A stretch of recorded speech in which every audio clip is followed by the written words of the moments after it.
Compass.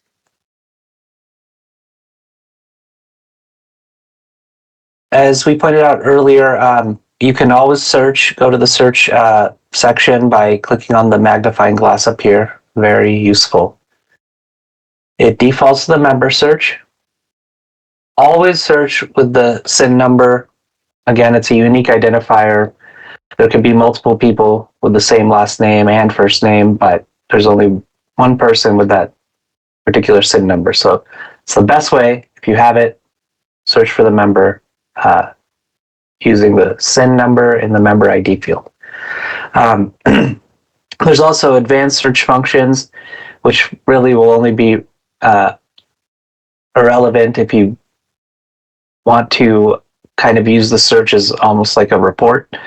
Like if you wanted to see real quick how many records there are where this person is the assigned case manager.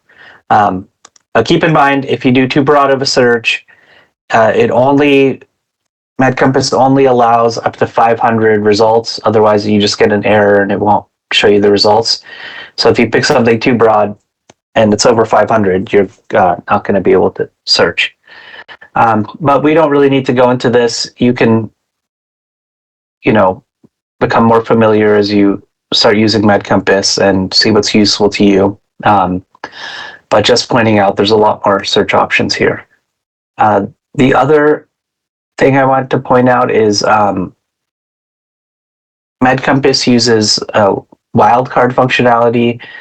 If you're familiar with that, it's usually you put the little asterisk and type, partial word or whatever. If you want to find, everything that has that combination of letters, you don't have to put the asterisk here. You could just put, I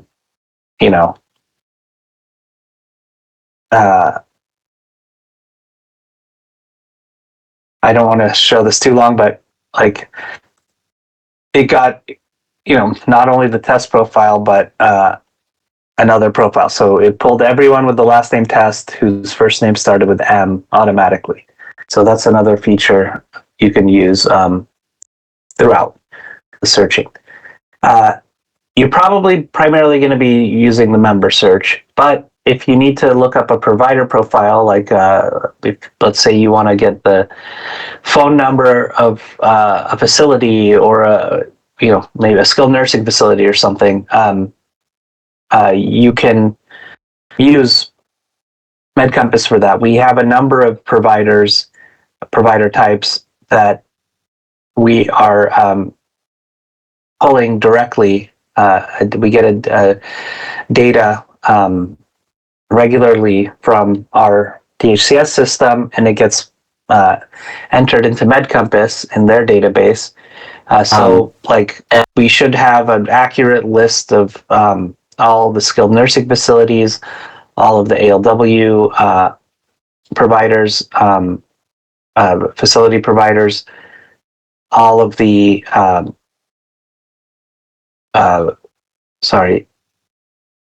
a number of other providers.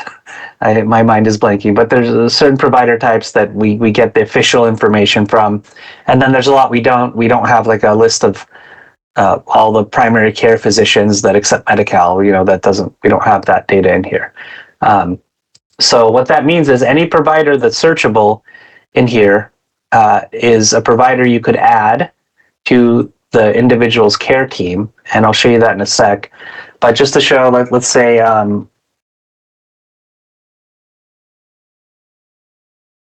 you wanted to find the phone number for this long-term care facility in my hometown, you could search for that, and then it should provide a phone number. Yeah, and you have their address and the phone number. So that might be a easy way, or of course you could just use Google for these kinds of things. But if you find it in here, it is an actual enrolled Medi-Cal provider. This information is all coming from our provider master file database, so it should all be as accurate as it can be up to this point. And as you can see, now this is a whole different type of profile, but we're in a provider profile. And so each of your organizations has this as well, just so you know. And if you want, you should be able to upload documents to your own profile. So if for ease, if you wanted to, if you have internal kind of processes or policies and procedures on how, or staff, whatever, things related to the work as your organization's work as a CCA, you can upload those documents to your own provider profile and, let your staff know if they need to find one of these things, one of these policies, they could go there. You know, if you don't have like a network drive like we do. Okay, so back to search. There's some other search. I'm not going to go through it, but just a reminder, staff search means a user search, someone who's provisioned in MedCompass who's able to get in and use it. You could do a case note search. You could try to find, for example, all of the case notes associated with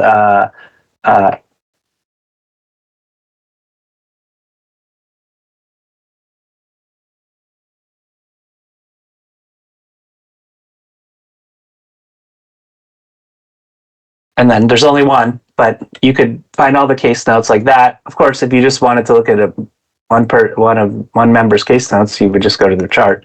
So it's not super useful in that regard. But you could also, alternatively, look for case notes that are entered by someone. So if you want to see how many case notes someone in your organization entered for the last week, you can do a case note start date, case note end date, put one of your team in there, and you'll see all the case notes they entered for the different people. So that might be useful to you at times. Just keep it in mind, if the person entered more than 500 case notes in a week, then it's going to give you an error, or for whatever, date range you give. You can search tasks similarly.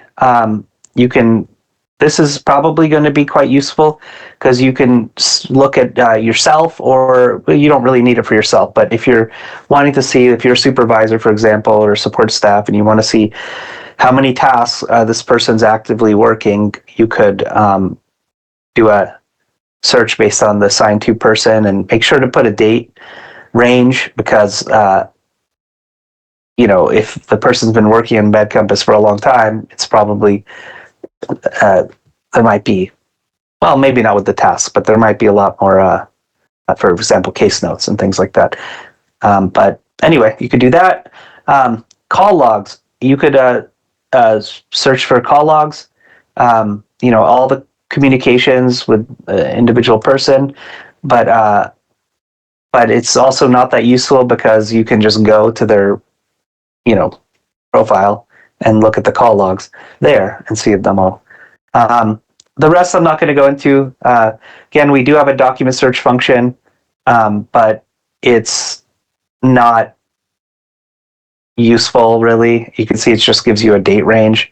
So, you can't even specify the type of document or like a name or anything like that. So I don't think you'll use these, and you won't be using this search. So, and right now we're not using the incident management functionality in MedCompass.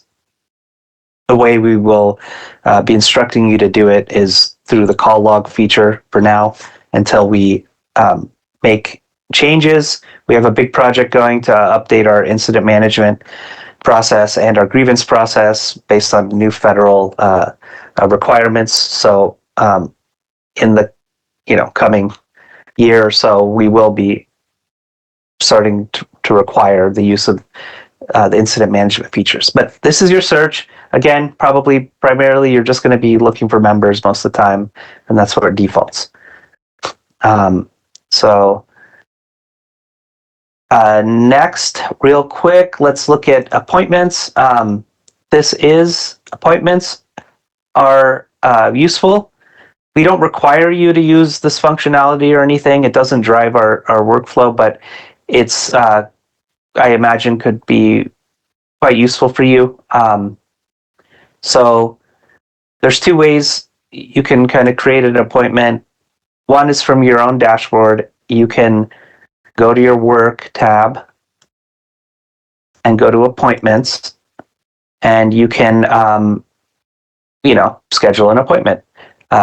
You could also look at it as a table, so it's not, a calendar, but it depends on what you want.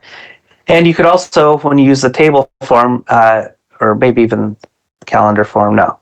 The table form, you could also kind of filter based on the type of appointment that you indicate. So before we show appointments, so this is critical, setting your availability.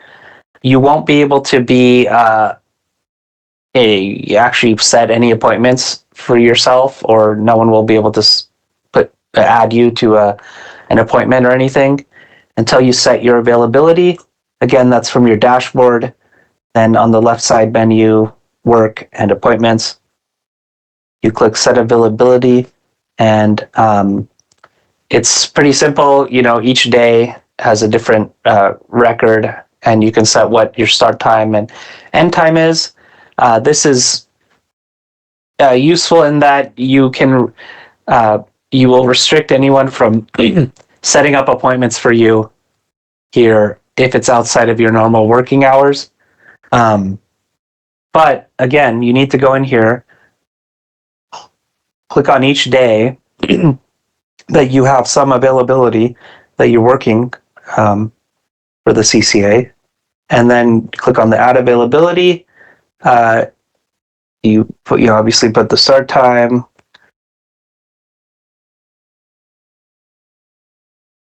AM, PM, save, and now I can schedule, or someone can schedule appointments for me on a Wednesday. If you leave like Saturday and Sunday, for example, if you just say no availability set, that's it. You won't be able to schedule anything on those days. So that's important to do.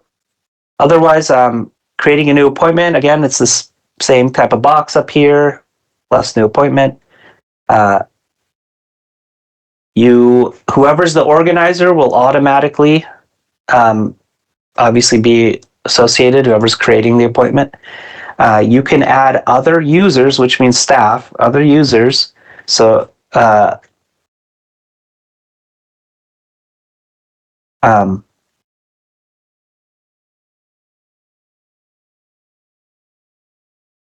so you could add other call, like if let's say both the social worker and the RN are going to meet with someone, do a visit or something, you would, and let's say it's a support, like I'm a support staff, but Monica's the nurse, I could add, I could schedule the appointment. I'm the organizer. I could add whoever needs to be from the organization. And you could also add a member this way through the normal member search. As you can see, it's the same thing, just a pop-up box now. You put in their SIN and do your search or their name. But I'll show you in a second, but if you do this from within a member profile, because you can schedule appointments in their profile, if you do it from there, it will automatically have them added to the meeting. So you won't have to manually search for them. So again, there's several red asterisks. You have to answer these. And again, as always, try to the extent possible, be consistent, use the most relevant appointment type so you could easily categorize them. And as I showed before, you'll, when you're looking at things in the table format, if you're doing this accurately, you will be able to if you just want to see your assessment appointments for the month, you can filter all the other ones out easily, as long as you're doing this consistently. And then subject, that's whatever you want, but you could say initial assessment start date, start time. You do have to enter, and the duration. It's defaults to 15 minutes, but you can. Oh yeah, I'm not available. That's right. I have to do it on. Let's see, Wednesday. Okay, there. You can't type it in, but so you have to choose one of these options. But I hope you don't ever have to meet for 6 hours. Go to a 6-hour appointment. But there you go. You set it. And then this isn't required, but it's probably a good idea, just so you have a record for posterity where you actually, how you conducted this appointment. So if you're using this for people in the program, probably most of the time you're going to either click member home or clinic facility. Depends on how you want to do it. I imagine because it's their home, even though it's technically a facility, you might put member home, or a phone call. So you can add attachments. So if you want to easily access certain documents that you want to refer to during the appointment, you can attach them here. And then when you're all ready, let me add.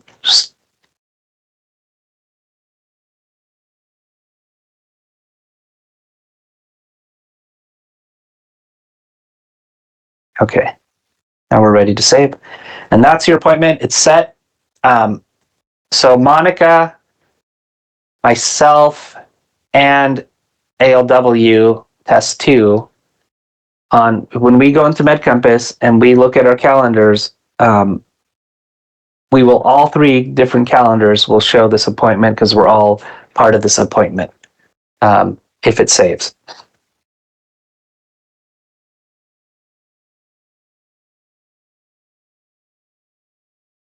An error occurred. It's a bummer. Oh, maybe I'm just going to get rid of Monica Clear. How do I get rid of the user close? Oh, I can't. Maybe it won't let me save because of Monica, but regardless, that's how you create it. This took a while, but if you were just doing this and what you need to do, this is like a 2-minute, 1 minute even. You could be done, set your appointment. If we did it again from here, they have once again, the activities section, tasks, appointments. You can add a new appointment here. It will automatically have ALW test 2 associated with it. And then both of us will be able to see this appointment on both calendars. Okay.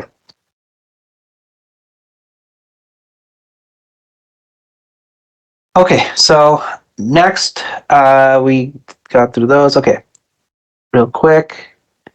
We don't have a whole lot of time, so I'm just going to show real quick the insurance screen.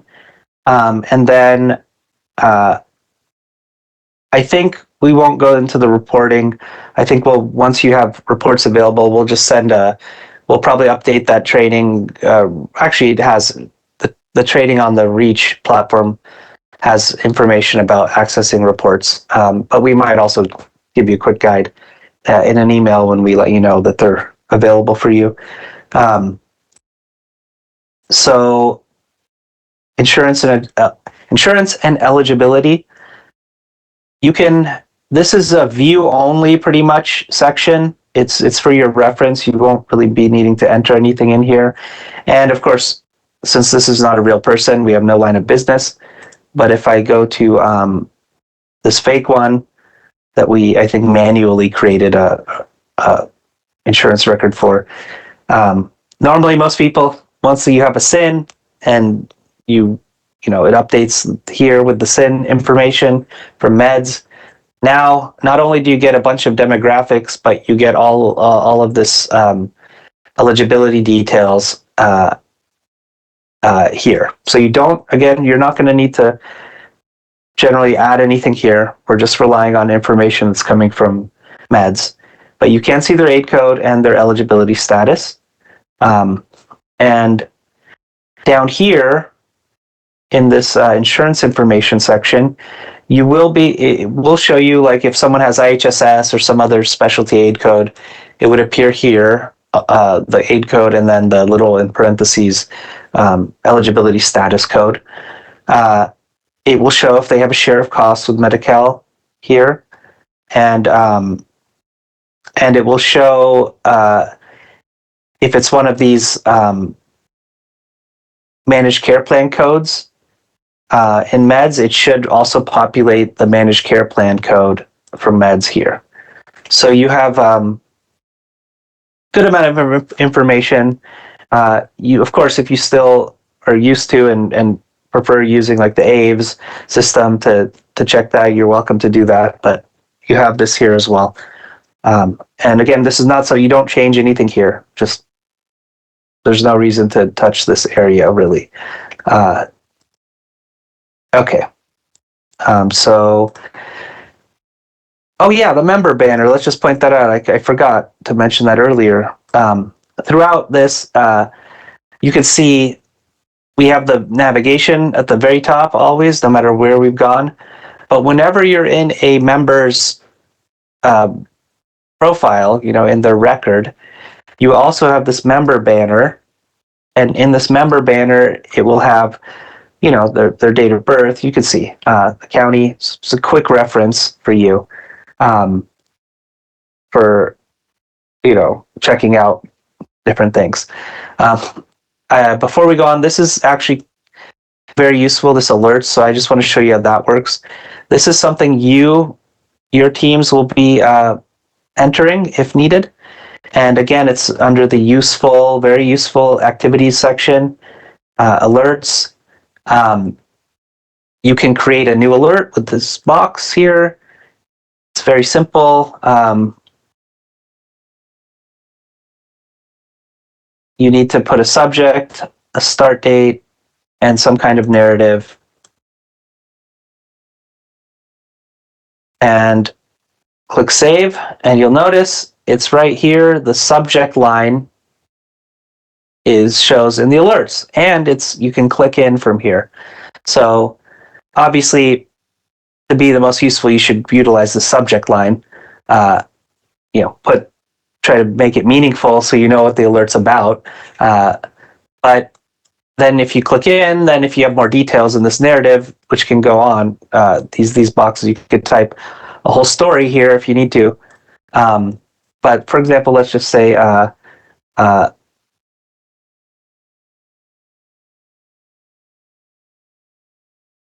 like this wouldn't be applicable in ALW generally, but in HCBA, if you have to go to someone's home, maybe they have a mean dog that's scary, and you want the team, whoever in the future has to go to that person's home to be aware that there's a dog. Make sure, you communicate that the dog needs to be put away when you're coming, and blah blah blah. So then that would change here. Then when you're done, if the alert's no longer relevant, you just end date it. And well, I guess I should.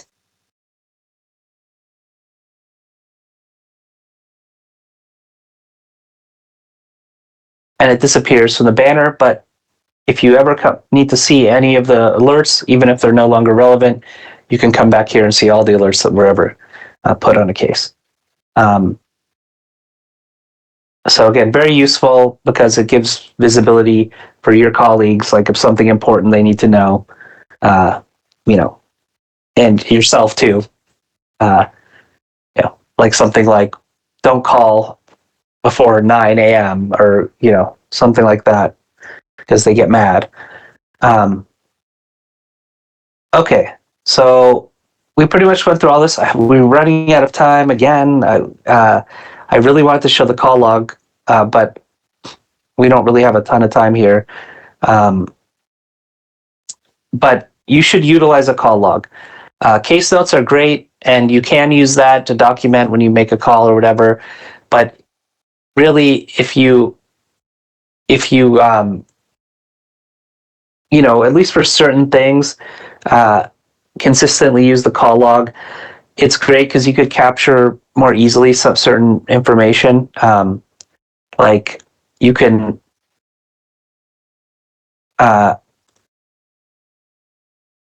if you have set up contacts for this individual, which again, we didn't have time to show you how to do that yet, but you can set up contacts for each member, and then it's easy. So you can just boom, and whatever information you have in their contact record, it'll appear here, like if there's a phone number and stuff.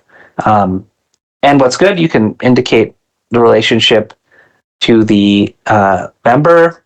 It could be whatever, legal guardian or whatever it is.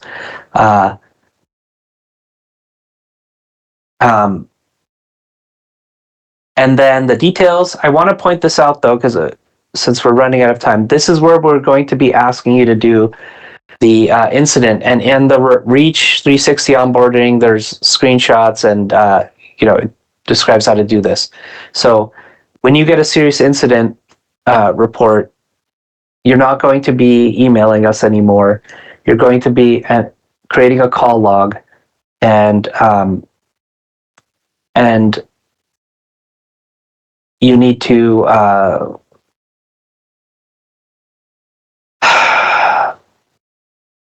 pick, like if it's basically everything's going to be mostly case management for regular communications, but if it's an incident related to an incident, you click health and safety.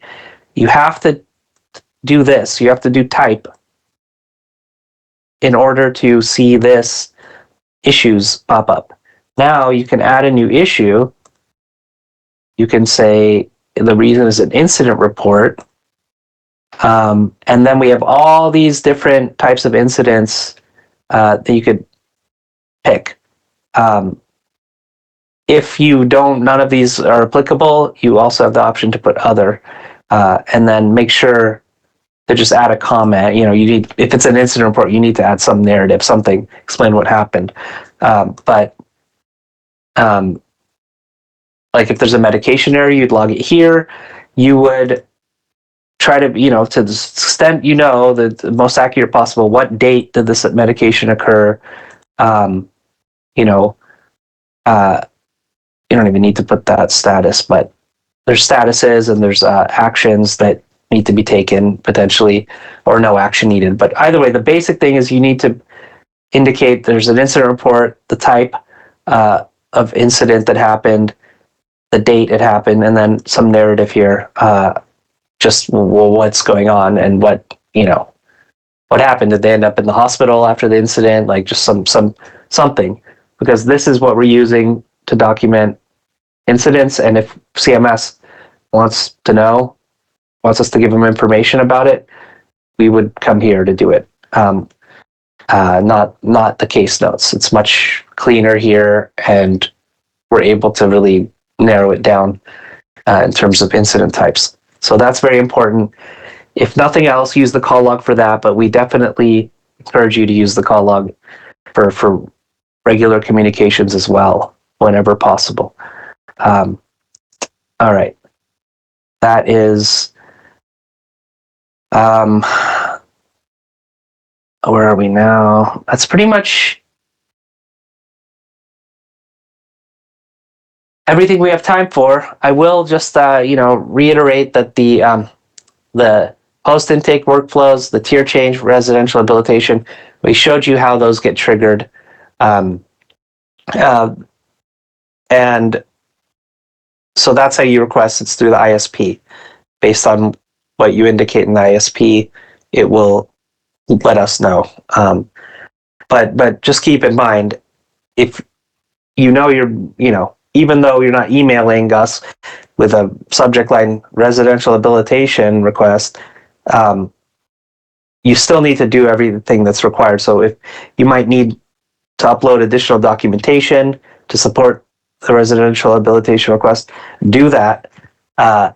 Do everything, you get all the documentation together before you complete the ISP where it indicates they're requesting residential habilitation.